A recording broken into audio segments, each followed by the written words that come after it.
एक शायरी लिखी है, कभी मिलोगी तो सुनाऊंगा। तेरी सीरत साफ शीशे की तरह, मेरे दामन में दाग हजारों। तू नायाब किसी पत्थर की तरह, मेरा उठना बैठना बाजारों में।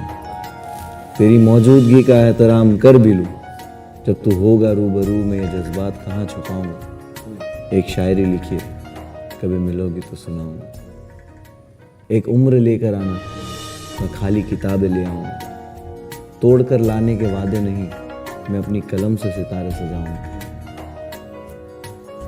इस ज़मीन पे खास कोई है नहीं मेरा, अगर तू एक बार कबूल करे, मैं अपने गवाहों को आसमान से बुलाऊंगा। एक शायरी लिखी है, कभी मिलोगी तो सुनाऊंगा।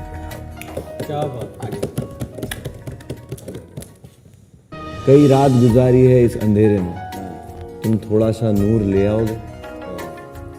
मेरे तकिए गीले हैं आंसुओं से, क्या तुम मुझे अपनी गोद में सुलाओगे।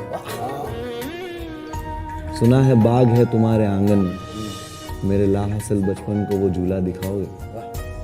मैंने खोया है अपनी हर प्यारी चीज को, मैं अपनी किस्मत फिर भी आजमाऊंगा।